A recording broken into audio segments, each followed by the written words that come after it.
Oke, apa kabar semuanya? Senang ketemu lagi dan kita ada Kak Ili sekali lagi bersama-sama kita. Kemarin kita udah bahas tentang mental health, kesehatan hati, kesehatan mental yang kita rasa saat-saat ini kita semua rata-rata udah mengalami gangguan. Kita udah mulai mengalami masalah karena perubahan yang begitu rupa dan tekanan-tekanan. Tapi supaya lebih pasti, coba kita minta Kak Ili untuk review. Kak Ili ini nama lengkapnya Iliana Widodo dari GBI WTC OHCC. Ya, saya sudah kenal dari sejak pelayanan youth dan memang dari dulu sungguh-sungguh sama Tuhan. Oke, ini boleh share lagi kemarin di review sedikit apa yang kita udah bahas kemarin tuh. Seru banget soalnya.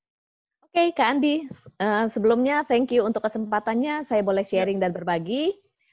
Kita akan melanjutkan apa yang sudah kita perbincangkan di kemarin hari di ya di waktu acara yang lalu ya. mental health, di waktu yang lalu, mental health Ya, yang pertama, sekarang kita akan melanjutkan di topik yang kedua.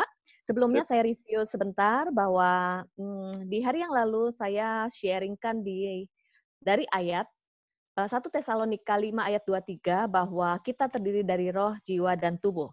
Seseorang yang sehat, alangkah baiknya sehat secara holistik, Ya, baik secara tubuh, secara jiwa, dan secara spiritual. Dan seringkali ada hal yang terlupakan, yaitu kita perlu sehat secara jiwa atau dikatakan mental health. Kenapa? oke. Karena ekspresi dari tubuh itu adalah apa yang keluar dari tubuh itu dari perkataan adalah ekspresi dari jiwa kita, ekspresi dari hati kita. Kalau hati kita terluka, maka perilaku kita, perkataan kita juga akan melukai orang lain.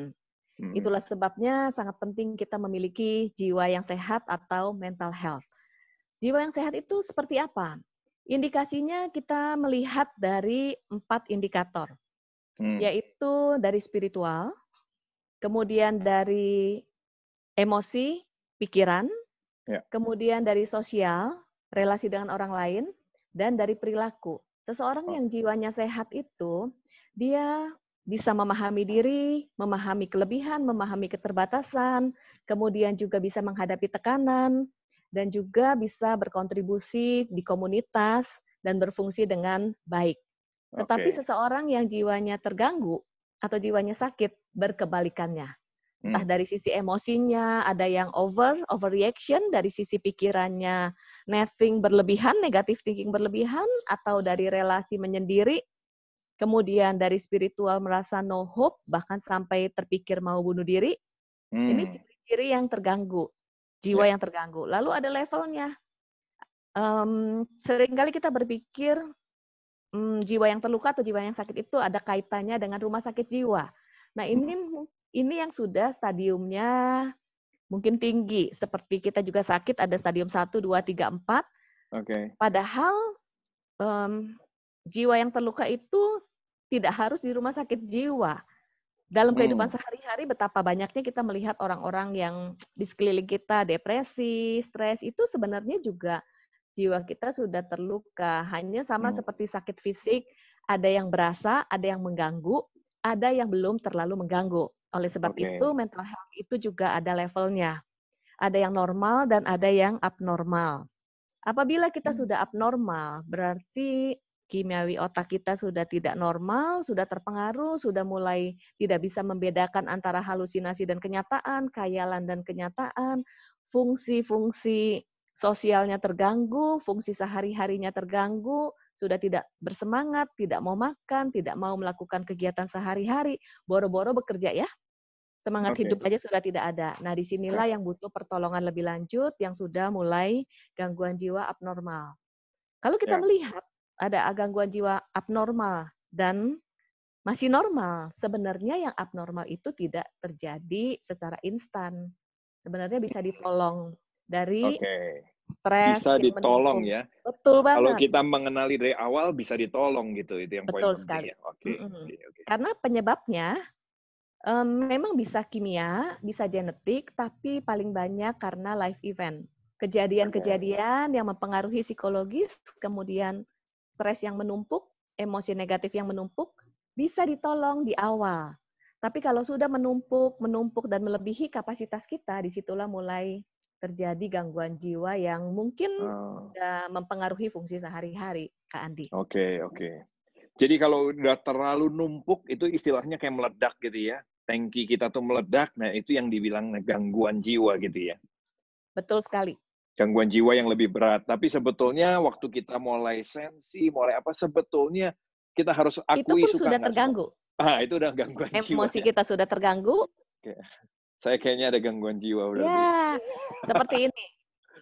Oke, gimana tuh? Saya memberikan contoh, ini tangki emosi, tangki hati kita. Setiap Oke. kita punya kapasitasnya.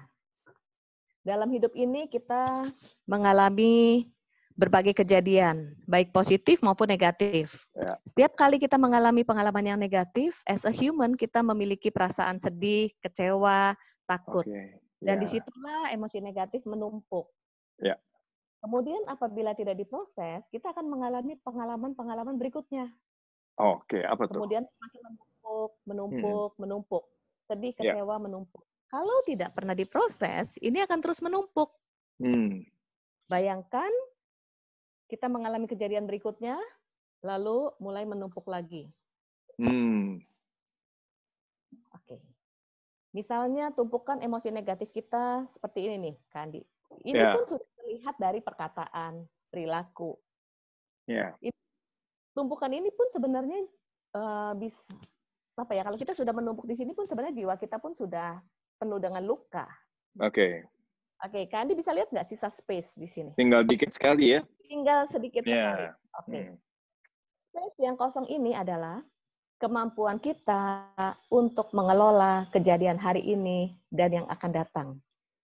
Jadi makanya itu tempat sisa untuk menampung kelebihan-kelebihan yang akan terjadi lagi gitu ya? Yes, betul banget. Bisa bayangkan ada orang yang karena kejadian sedikit langsung overreaction dan meledak, maybe sudah menumpuk. Oke. Sekarang kita kaitkan dengan kejadian saat ini, di mana kita semua terisolasi, terjadi perubahan.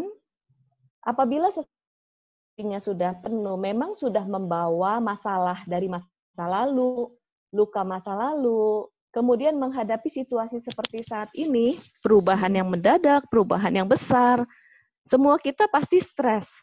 Tapi karena dia sudah punya masalah di masa lalu, lalu kejadian hari ini menjadi sebuah trigger yang baru. Bisa dibayangkan betapa goncangnya dia. Dan ada kemungkinan sulit untuk move on-nya karena sangat menumpuk dan bisa menjadi depresi. Oke, tapi sorry.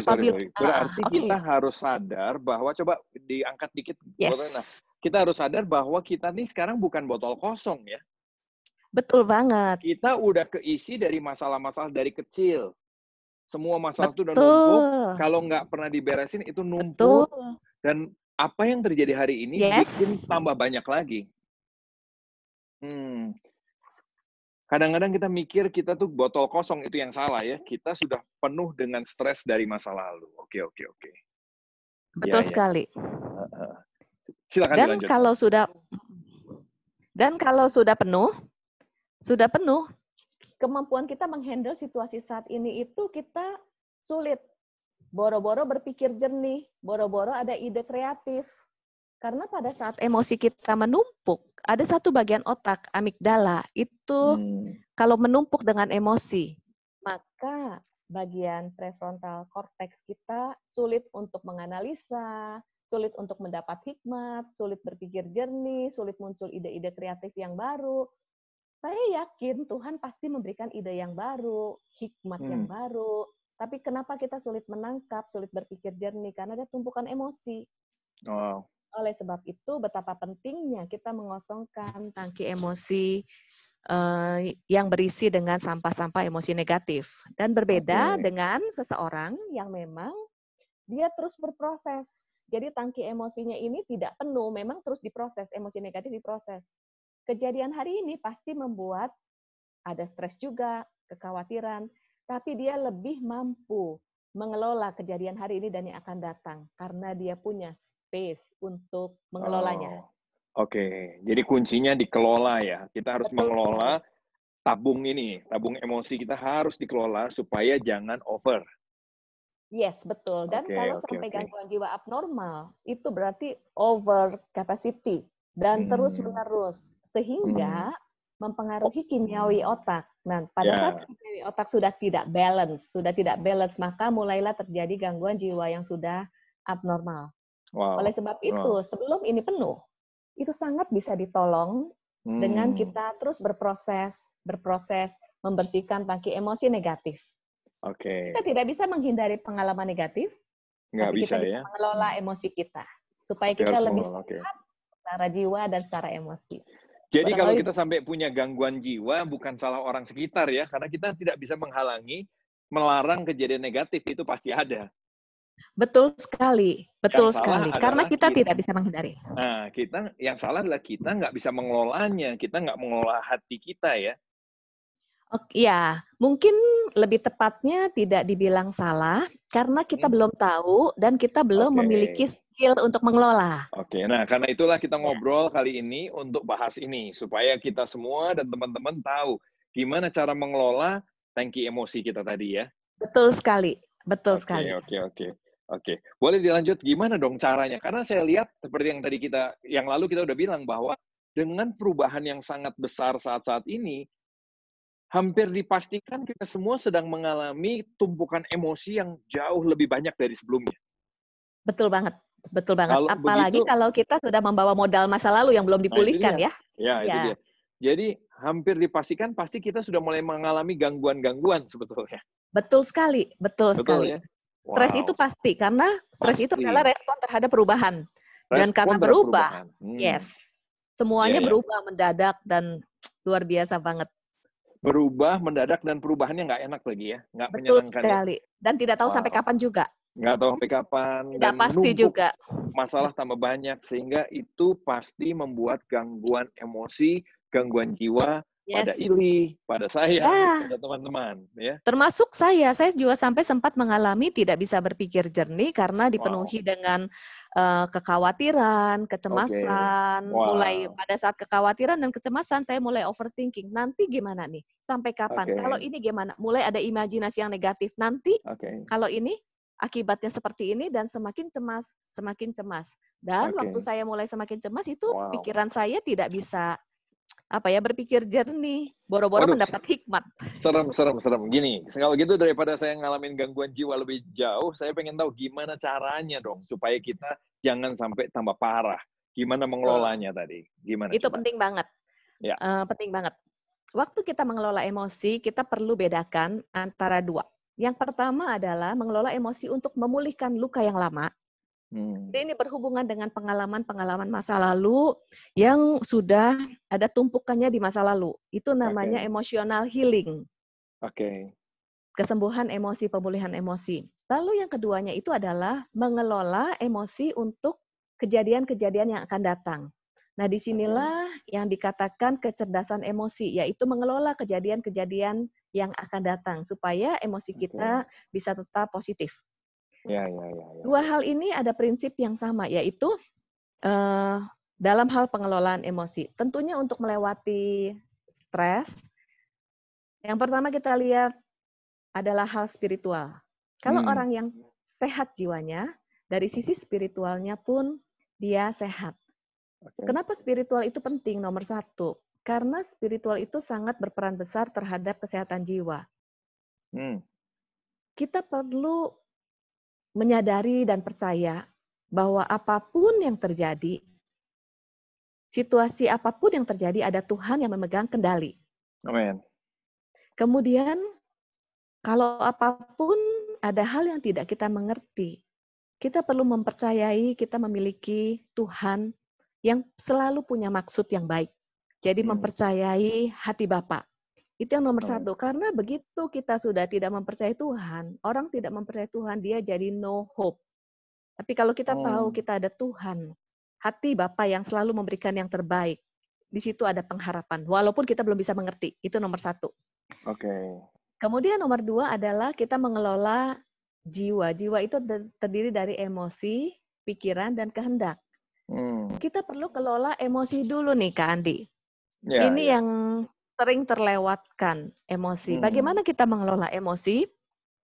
Sekali lagi, pada saat kita mengalami peristiwa negatif, pengalaman negatif, kita pasti akan mengalami kehilangan demi kehilangan.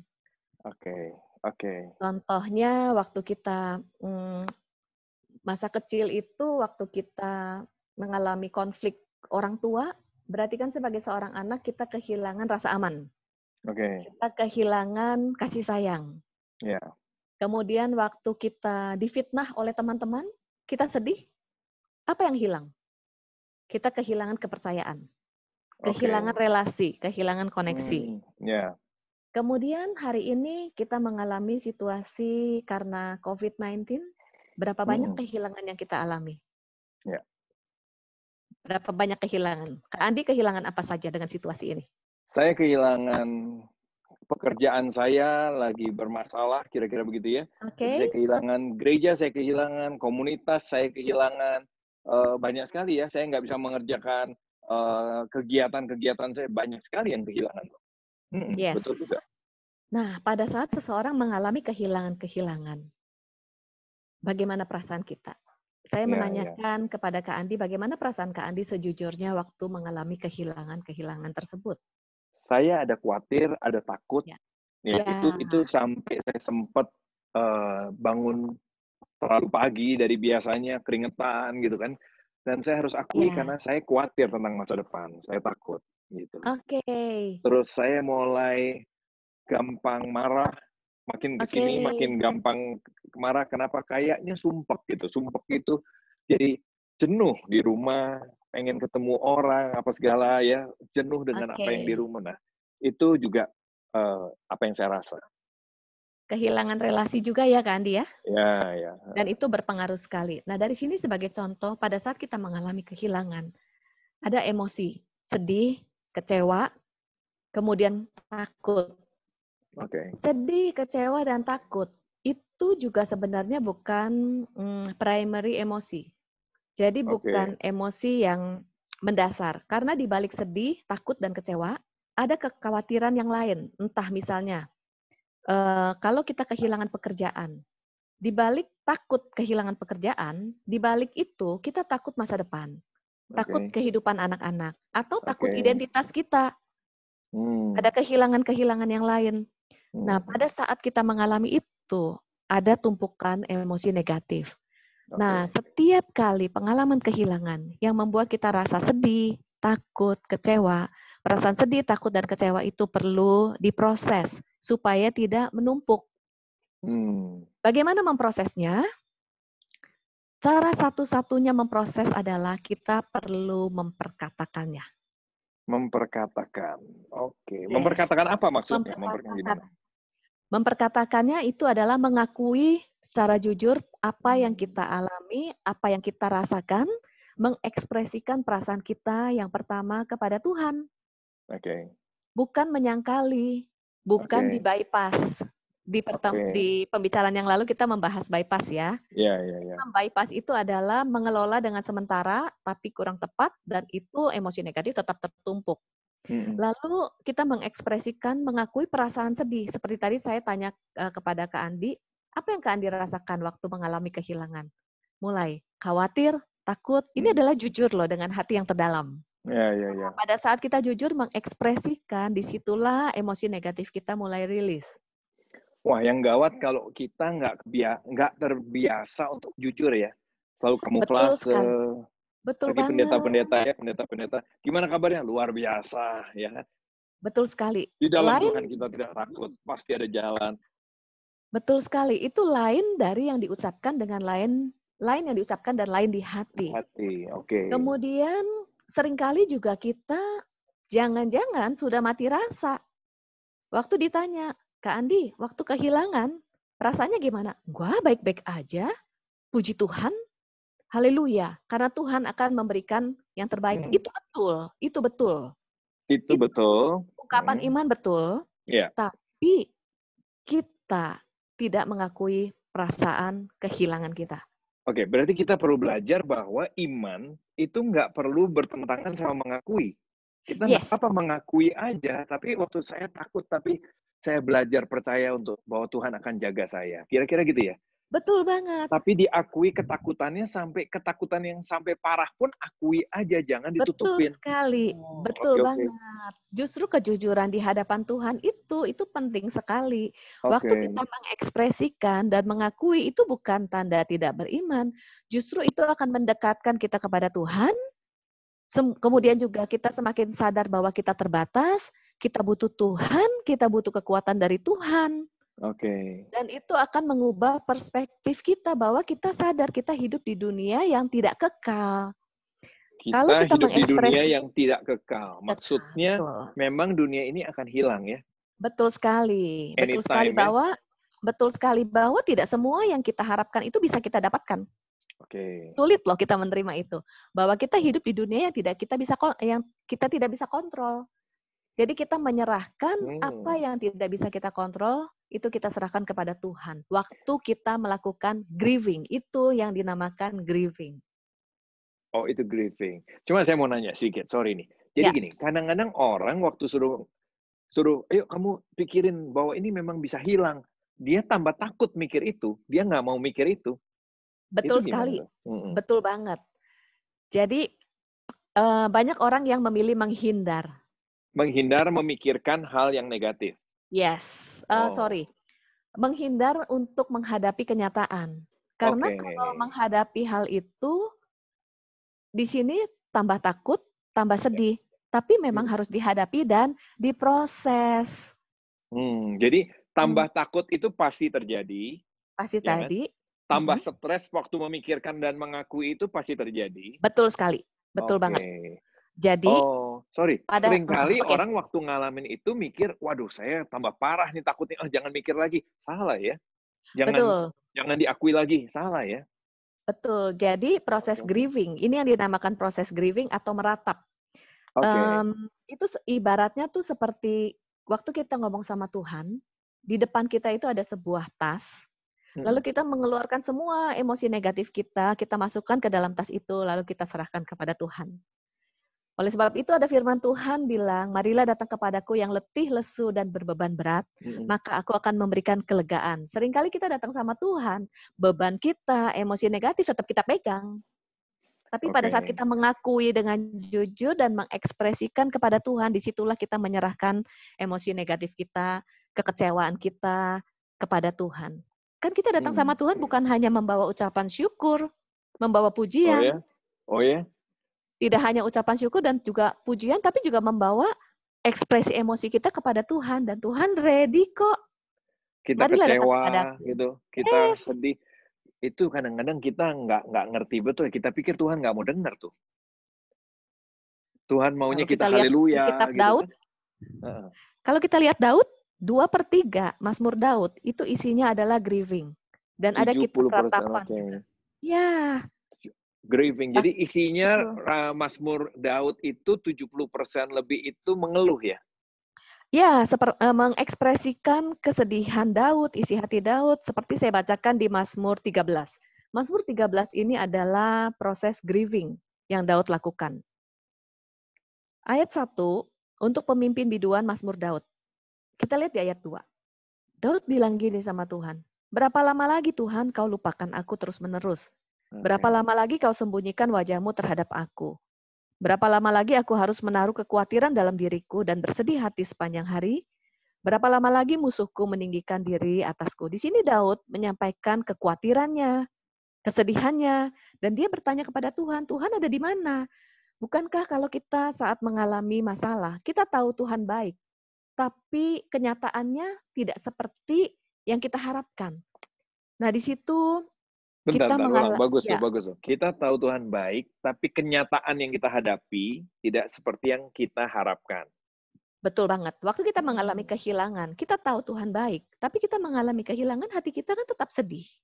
Sedih dan bisa Kasihan. meragukan Tuhan kan? Bisa meragukan Ya, Tuhan. apakah benar Tuhan baik? Kenapa Ya.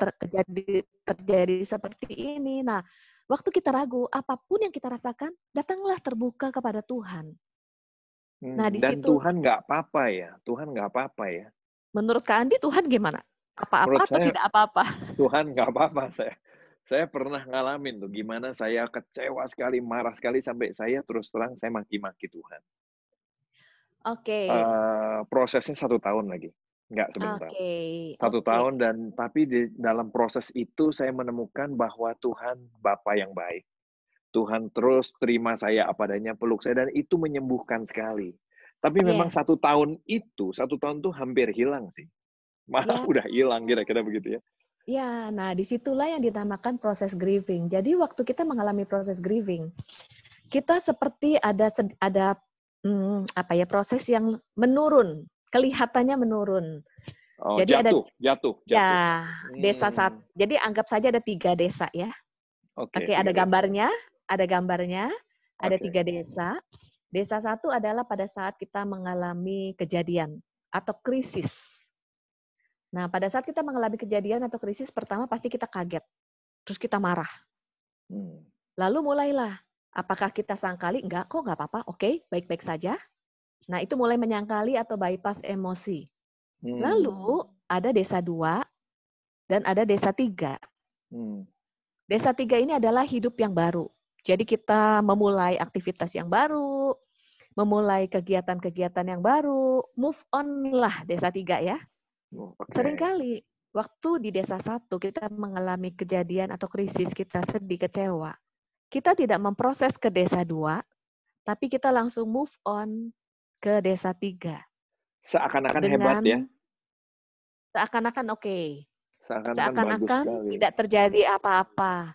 Imannya Tapi kuat, ya. yes, kita mengalaminya ini, menjalaninya ini, loncatnya itu dengan sebuah jembatan. Dan ini adalah tanpa disadari jembatan palsu. Karena kita Oh, membypass emosi kita. Tapi mmm, waktu proses grieving, kita mengekspresikan, mengakui, mengizinkan waktu kita sedih, kita mengambil waktu untuk memproses, datang kepada Tuhan. Mungkin juga kita bisa menulis. Menulis itu adalah terapi yang sangat powerful untuk mengeluarkan emosi negatif. mmm, Kemudian bisa juga kalau kita merasa tidak cukup sendirian waktu mengekspresikan kepada Tuhan, menulis juga kita merasa masih kurang dan kita butuh orang, itu penting sekali untuk kita jangan ragu untuk mencari pertolongan, ketemu dengan orang lain, untuk kita bisa bercerita dan menceritakan perasaan-perasaan kekhawatiran. Dan orang itu perlu orang yang tepat. Dia orang yang bisa mendengarkan dengan empati, bukan menghakimi, bukan menuduh bahwa kamu tidak beriman, kamu tidak boleh begitu, jangan cepat-cepat memberi nasihat, tapi dengarkan dengan empati, kemudian memvalidasi perasaan. Nanti pada saat orang itu perasaannya diterima oleh orang lain, dia juga mulai bisa menerima perasaannya sendiri dan menerima mmm, keadaannya.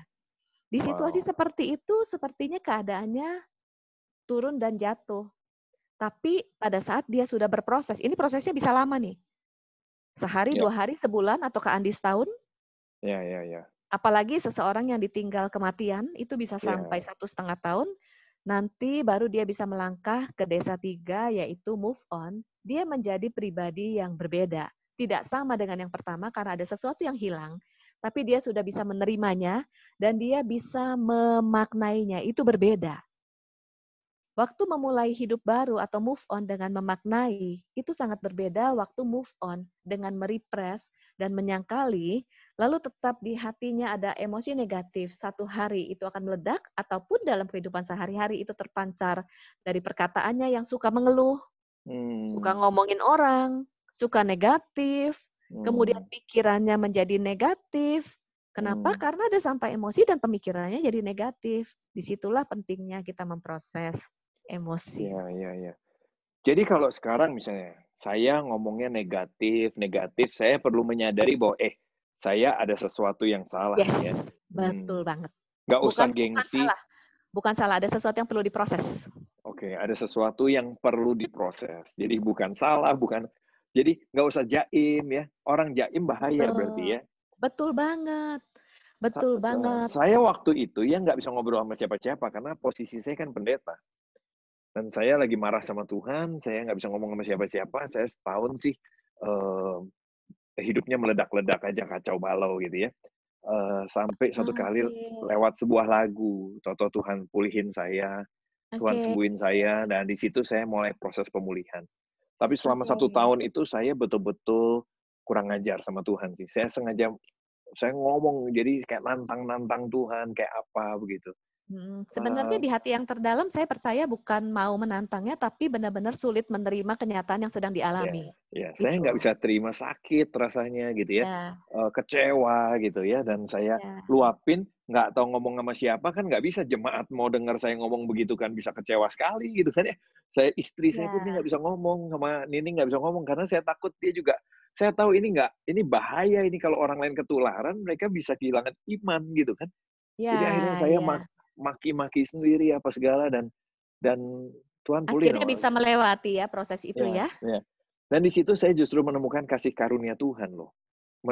Mengerti tentang kasih karunia Tuhan. Wow gitu. Gitu. Disitulah yang dinamakan pada saat kita move on, kita bisa menemukan pemaknaan yang baru.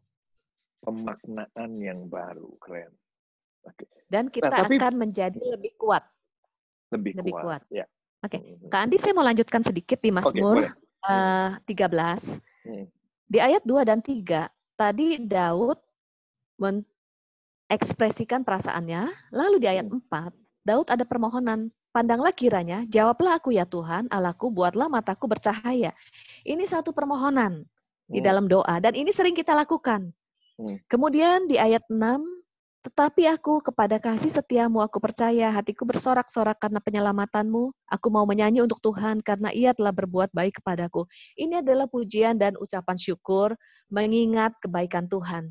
Jadi doa yang secara lengkap itu adalah berisi seruan kepada Tuhan, mengekspresikan perasaan dan emosi kita dan mengakui, lalu permohonan, lalu ucapan syukur dan mengingat kasih dan kebaikan Tuhan. Itu adalah doa yang lengkap dan sangat powerful.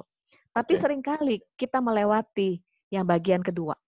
Ayat kedua dan ayat ketiga. Kita langsung memohon dan langsung mengucap syukur. Tapi apa yang diucapkan syukur? Tanpa memproses emosi. Kita mengucap syukur secara perkataan, tapi hati kita belum berproses. Tapi waktu kita menemukan pemaknaan yang baru, disitulah kita bisa bersyukur dengan sepenuh hati. Kalau loncat tadi akibatnya kita nggak menemukan pemaknaan baru. Kalau loncat, itu bisa kita tuh denial, kita langsung melakukan kegiatan yang lain, hati kita belum pulih, masih menyimpan luka, masih menyimpan kepahitan, tapi kita mengabaikannya dengan kegiatan-kegiatan yang lain. Dan itu diragukan ya, apakah kita sudah menemukan pemaknaan yang baru? Oh, ada lagi. Mungkin kita melakukan rasionalisasi. Rasionalisasi seperti begini. Ya, it's okay lah, semua pasti ada maksud yang baik. Itu betul. Kemudian kita berpikir positif. Itu betul banget. Oh, itu betul banget. Dan itu bisa menolong kita, membuat kita lebih positif dan lebih maju. It's okay, hanya tumpukan emosi negatifnya belum diproses.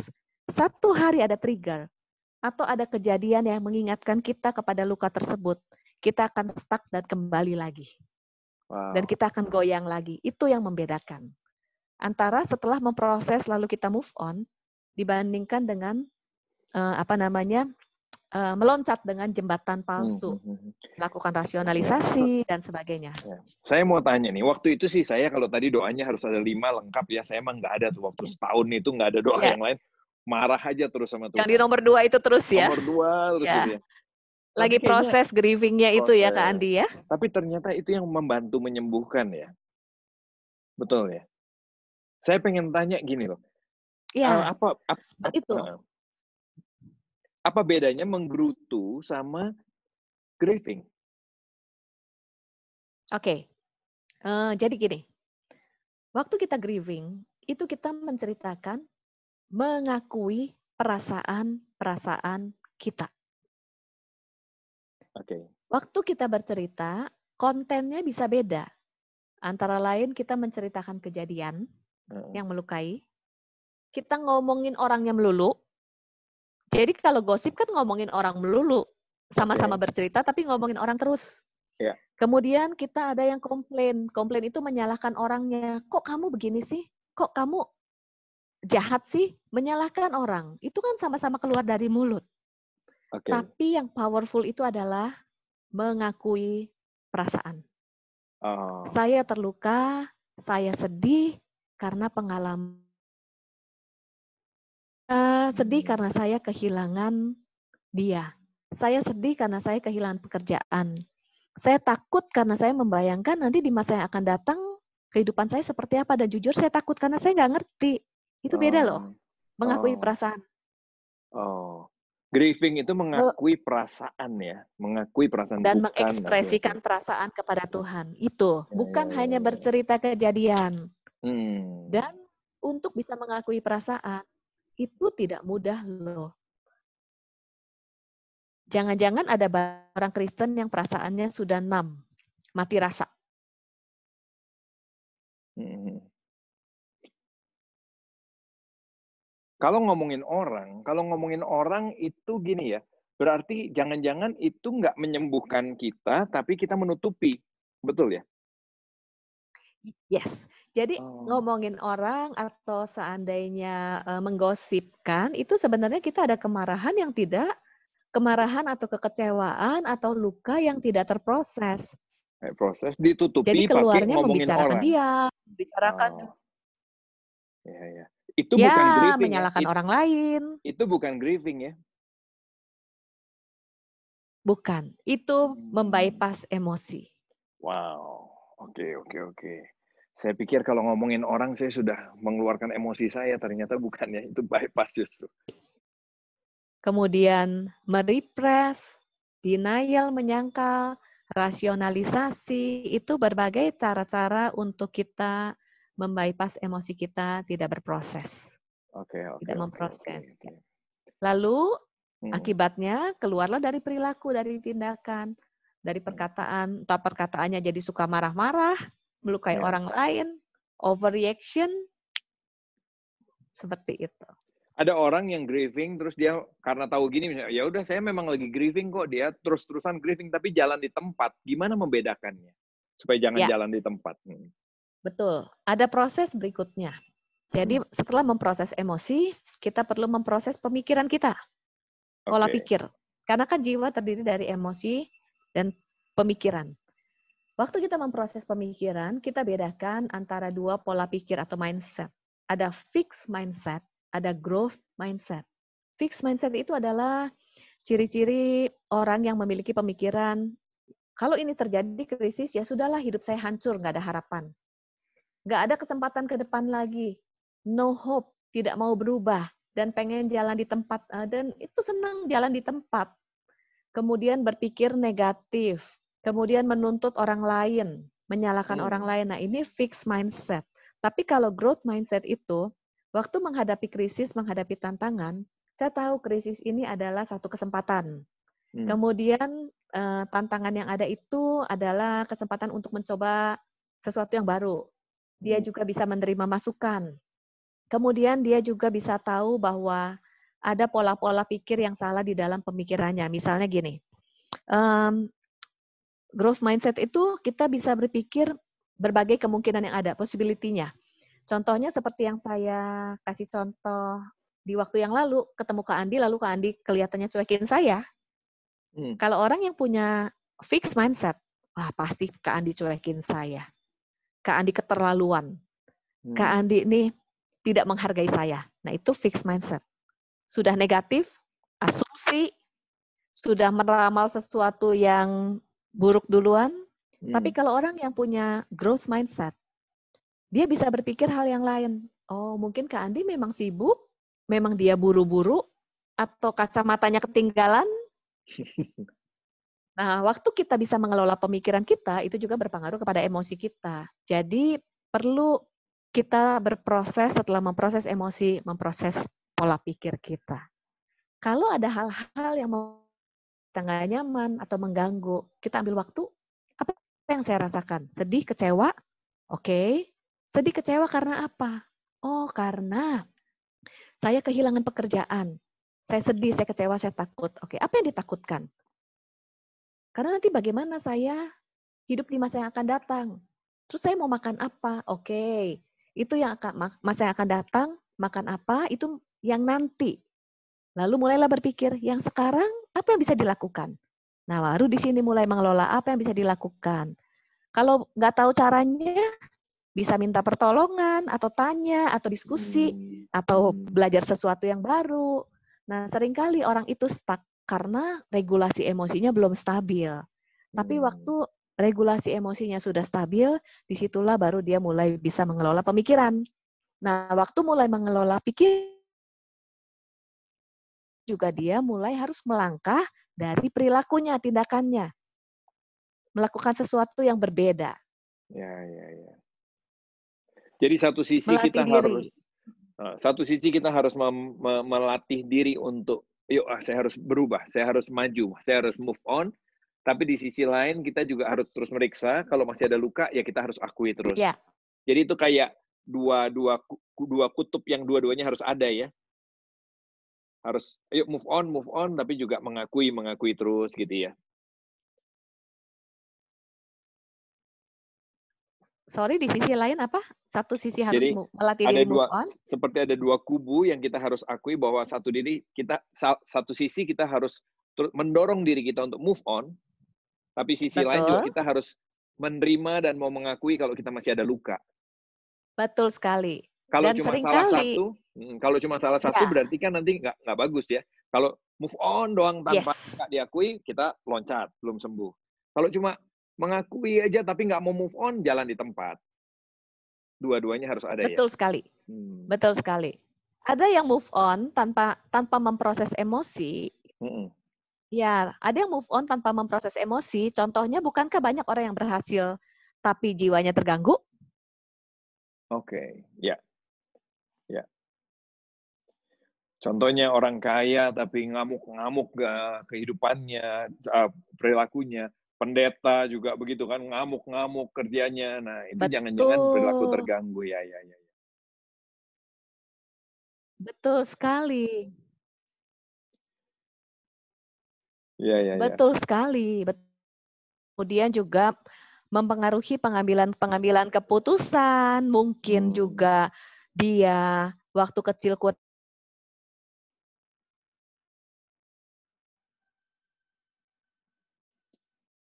Sinyalnya lagi jelek nih.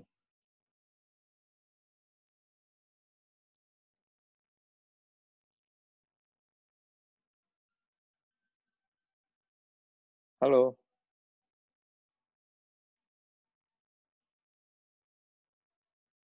Ning, di gimana nih? Tunggu aja.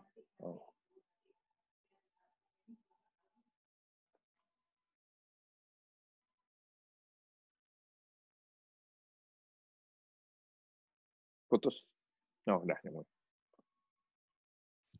Oke, nyambung lagi.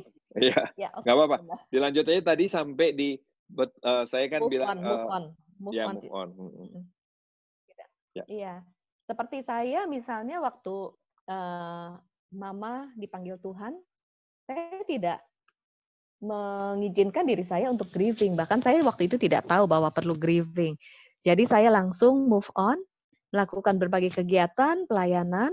3 tahun kemudian waktu Papa dipanggil Tuhan, saya juga tidak memproses grieving saya, langsung move on kegiatan pelayanan. Tidak lama kemudian, saya mulai cemas, sulit tidur, kemudian mulai berpikir negatif. Tadinya saya nggak tahu itu kenapa. Tapi waktu saya kuliah, saya belajar, ternyata saya meloncat. Secara manusia, saya perlu berduka cita, karena di pengkhotbah menuliskan ada waktu untuk tertawa, ada waktu untuk bersedih, ada waktu untuk berduka, dan saya melewati proses itu, dan itulah sebabnya terjadi masalah-masalah psikologis di kemudian hari, apalagi kalau ada trigger-trigger tertentu. Di konseling, dan saya mulai memproses grieving saya, walaupun terlambat. Bagaimana caranya? Waktu itu konselor saya bertanya, Ili, waktu Papa dan Mama dipanggil Tuhan, apa yang hilang dari dalam hidup kamu? Wow, waktu ditanya apa yang hilang, disitulah saya mulai memproses dan saya mulai mengungkapkan apa yang berbeda, apa yang hilang. Waktu menceritakan kehilangan dan perasaan, disitulah saya akhirnya berproses. Dan waktu setelah saya berproses, saya mulai lebih baik. Tidur saya mulai teratur, Kemudian pikiran negatif saya mulai berkurang. Nah, disitulah pentingnya kenapa kita perlu memproses emosi negatif. Wow. Ketakutan-ketakutan saya juga berkurang. Waktu itu ada pengaruh ke keluarga dong ya? Pengaruh ke keluarga maksudnya? Pengaruh buruk ke keluarga akibat stresnya itu? Oh, ada. Hmm. Jadi kalau stres itu berarti gini, karena emosi negatif itu tidak tersalurkan keluar, kalau istilah psikologinya itu adalah katarsis ya, Oke. mengeluarkan emosi-emosi negatif itu akan tersembur ke perilaku dan perkataan. Oke. Jadi saya bisa marah-marah di rumah, saya bisa gampang kesal, mudah Hmm. panik, mudah khawatir. Padahal udah pendeta juga ya waktu itu ya? Betul banget dan sudah melayani. Sama dong Betul kita banget begitu. kan. Oke, oke. Terus gimana Dan selanjutnya? yang berbeda sekarang, yang berbeda sekarang adalah gini, begitu saya sudah mulai di sini nggak nyaman, atau udah mulai emosinya eh, lebih emosi dari biasanya gitu ya, saya ambil waktu, ada apa ini? Jangan-jangan ada tumpukan emosi yang tidak terproses. Jadi saya ambil waktu, itulah yang namanya mindful ya. Tidak langsung bereaksi, marah sana, marah sini gitu. Tapi belajar berespon dengan tepat, saya merenung, Oh, apa perasaan saya? Oh, marah. Apa yang membuat oh, saya marah? Kejadian yang mana? Oh, ada dua. Yang satu oh, si A berkata, saya merasa terhina perkataan dia, tapi saya simpen tuh. Terus yang kedua, saya punya keinginan tapi belum tersampaikan. Itu kan juga sesuatu harapan yang belum tersampaikan itu kan sesuatu yang melukai. ekspektasi yang belum didapat itu bisa membuat kita sedih dan marah. Lalu saya mulai berproses. Saya kecewa dengan perkataan dia, saya merasa terhina, saya merasa dia merendahkan saya, dan saya kesel sekali dengan perkataan dia. Siapa dia? Lakukan itu terhadap saya. Udah tuh, saya tulis. Tapi setelah tulis, iya ya sebenarnya kan belum tentu dia menghina. Mungkin juga dia sebenarnya lagi kesel dan lagi bete. Jadi dia terlepas ucapannya ke saya. Mungkin juga sebenarnya dia nggak paham, dia mau ngomong sesuatu yang baik, tapi saya menerimanya terhina. Ini kan pola pikir saya yang merasa terhina. Nah, bisa berproses. Setelah itu saya lebih lega, dan ternyata dalam kehidupan sehari-hari pun jadinya mengurangi marah-marah dan emosi. Oke. Itu hal yang simple dalam kehidupan sehari-hari. Jadi mulailah kita untuk belajar mindful. Oke, mindful. Jadi setelah grieving kita mulai belajar mindful, Ya, kita mesti mulai belajar untuk kalau ada apa-apa jangan cepat-cepat meledak atau gimana, tapi kita mulai mengenali ya. Mengenali ya, perasaan yang salah, mengenali rasa yang tidak pas gitu ya. ya, Sensi apapun, nah kita cari kenapa ini, begitu ya. betul. Apa yang menyebabkannya, kenapa saya marah terus Lalu digali. Sampai akhirnya betul, menemukan betul pemahaman banget. yang baru tadi ya, pemahaman yang benar ya. Yes, benar. Nah, itulah pada saat kita memproses emosi, itulah yang disebut kita grieving, memproses emosi. Jadi dalam Oke.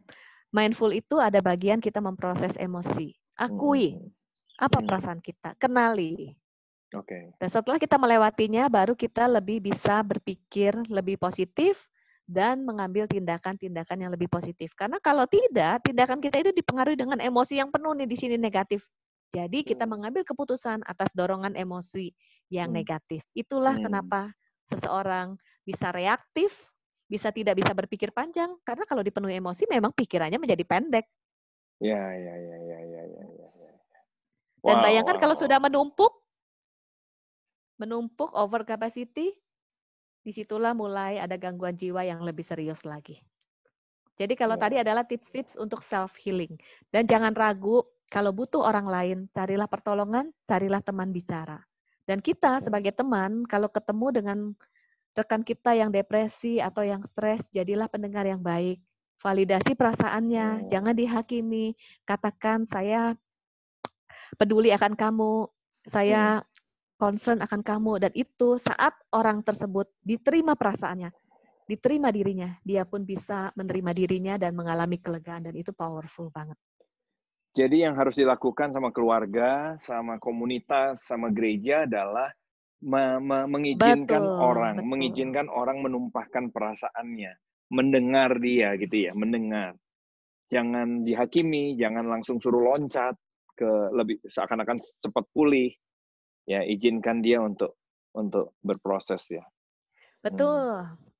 Betul banget. Kadang-kadang kita memang sebagai gereja, contoh saya sebagai pendeta suka sok tahu mungkin sehingga pengen cepat-cepat memberi solusi. Padahal jangan buru-buru juga ya. Jadi langsung seakan-akan Betul kamu harusnya sekali. jangan begitu, kamu harus bisa memaafkan, kamu harus bisa bersukacita lagi sekarang. Ya, kalau orang kehilangan. Betul. Betul, dan dia pun tahu harus memaafkan dan harus bersukacita.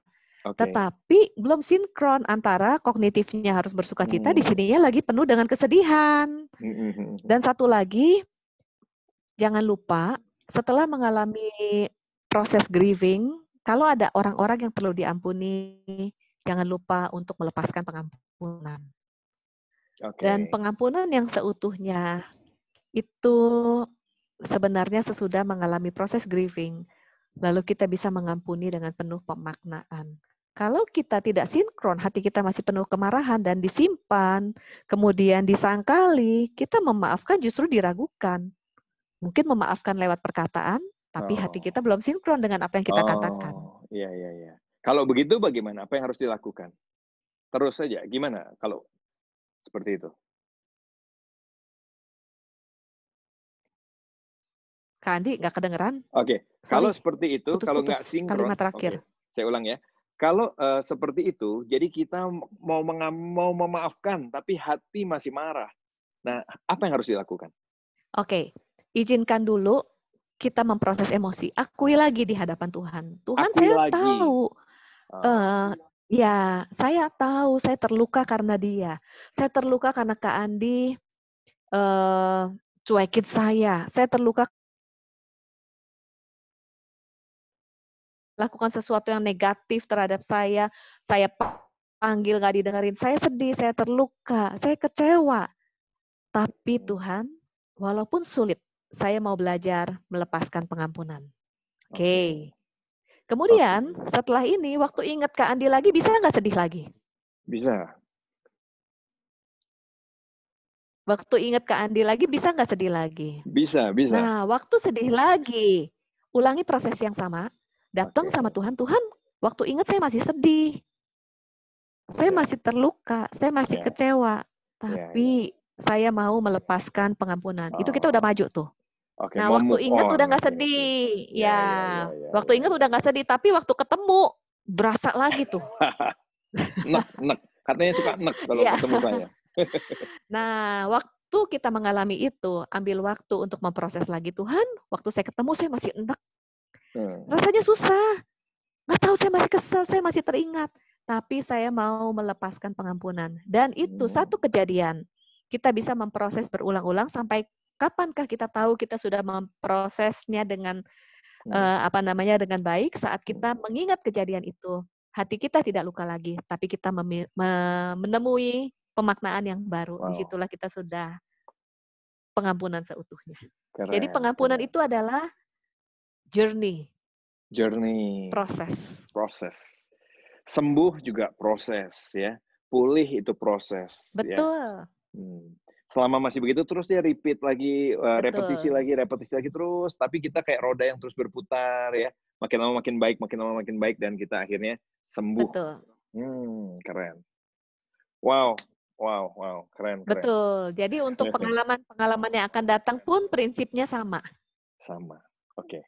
Dan ini akan terus berproses selama kita hidup ya, masih akan ada terus luka-luka dan semua ya. Betul sekali. Jadi kita harus. Betul banget, karena kan kita berelasi dengan orang yang tidak sempurna dan hidup di dunia yang tidak sempurna. Asik, betul. Oke, jadi kita harus mempelajari ini betul-betul, karena ini akan kita hadapi seumur hidup kita, supaya ini bisa jadi bekal untuk kita tahu harus apa. Betul banget. Betul banget. Oke. Ini adalah prinsip self-healing. Ya, self-healing. Keren. Oke, izinin kita mencerna dulu, nanti kalau ada lagi kita bahas lagi berikutnya ya. Tapi ini sampai sini kita cerna dulu ininya. Kylie boleh berdoa buat kita semua untuk menutup ini juga ya. Oke. Bapak, kami bersyukur untuk hari ini kalau kami bisa sharing, berbagi, dan saling menguatkan, juga sharing pengalaman. Kami percaya setiap pengalaman itu Tuhan ada di dalam kehidupan kami. Walaupun kami berada di gunung, di puncak, ataupun kami berada dalam lembah, kami percaya Tuhan ada bersama dengan kami dan menuntun kehidupan kami. Terima kasih Tuhan kalau kami boleh berbagi dari pengalaman kami untuk kami bisa menguatkan orang-orang yang mungkin sedang mengalami lembah kekelaman, mengalami stres di situasi seperti ini. Mungkin juga teman-teman yang mengalami depresi. Tuhan, satu hal yang kami tahu, kami semua tidak pernah sendiri. Kami tahu Tuhan terbuka untuk kami datang kepadamu, mengekspresikan perasaan kami, luka kami, dan Engkau yang akan memberikan kelegaan. Terima kasih Tuhan, kuatkan kami semuanya. Kami serahkan semuanya ke dalam tangan-Mu. Dalam nama Yesus kami berdoa dan mengucap syukur. Amin. Amin. Oke. Tuhan berkati buat saudara semua. Thank you buat Kak Ili. Ya, sampai kita ketemu lagi. God bless you. Ya.